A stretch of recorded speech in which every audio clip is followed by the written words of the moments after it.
One of the engines in Edward's shed was called Aled Greedy.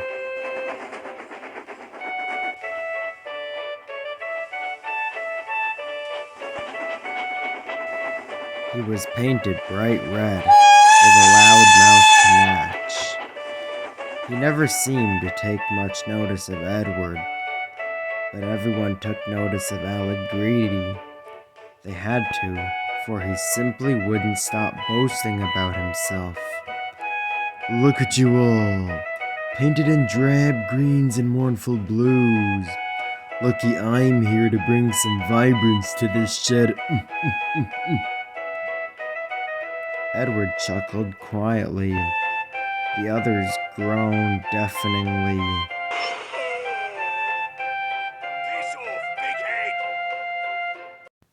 One day, Aled Greedy felt very pleased with himself. He'd kept to time, and the passengers told him how splendid he looked. He arrived at the shed. You watch me this and found afternoon, Gordon little being Edward, ready for when his I rush afternoon through with the train. express.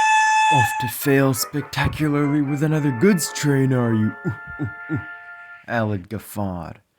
Dear me, Gordon, how can an engine like you struggle with a few measly trucks? I hope little Edward is at the ready. Otherwise you will be in trouble. Edward gave a pitying look. Gordon grunted and hissed away. There's no need to tease him, said Edward. Oh, hush, Aled glared. You come out of the shed for a few days and suddenly think you can tell me what to do? I'm the lifeblood of the branch line passenger trains, and don't you forget it. With my grace and expertise, I'll have the express and... Oh, interrupted Edward. Is that why the coaches needed their coupling hooks mended when I went to fetch them? Because of your, grace and expertise? Aled Greedy scowled, hid himself in a cloud of steam, and pretended to be asleep. The next morning, Aled Greedy clunked into the station, still cross over Edward's remark.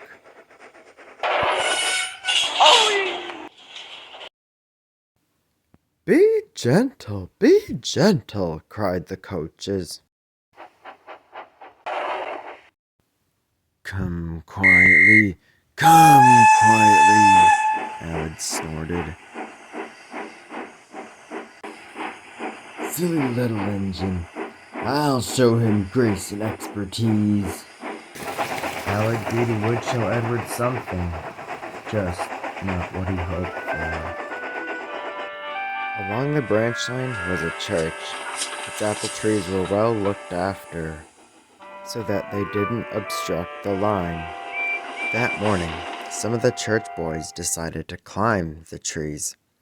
They thought they'd steal some apples while the vicar was preparing a Sunday sermon. Careful, John, said one. That branch doesn't look very sturdy.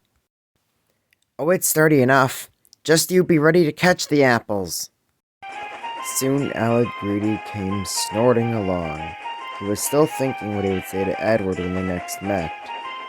Come along, he puffed. The boys saw him approaching. Startled, they scrambled down. The branch John stood on could not bear the weight any longer and snapped. Come along, snarled Aled. Come along. Come up. Hearing the thud, the driver stopped the train. When he and the fireman went around front, they laughed until they cried.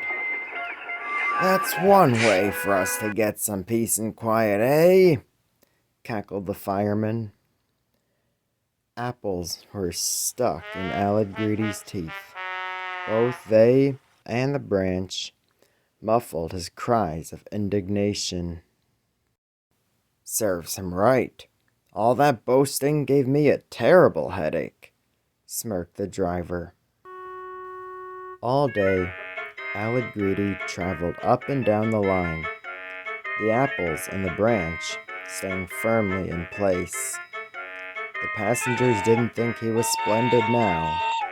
They erupted with laughter when he next went by. Unlike the passengers, the vicar wasn't laughing when Aled next passed the orchard. "Give me back my apples, you thieving engine!" Aled tried to apologize, but all that came out was muffled gibberish. Like the vicar, Sir Topham Hatt wasn't laughing either when he visited the sheds that night. This wasn't your fault. I've spoken to the vicar about keeping his church boys in line. However, I do not approve of the ruckus you've been causing. You will stay as you are. Perhaps a night of quiet reflection will set you straight." He spun on his heel and turned away. The other engines snickered. "I say, little Edward," winked Gordon, "how does the saying go? An apple a day keeps the director away." Edward chuckled. It seemed several bushels couldn't keep him from Aled. Aled Greedy had certainly gained expertise about apples, but felt far from graceful.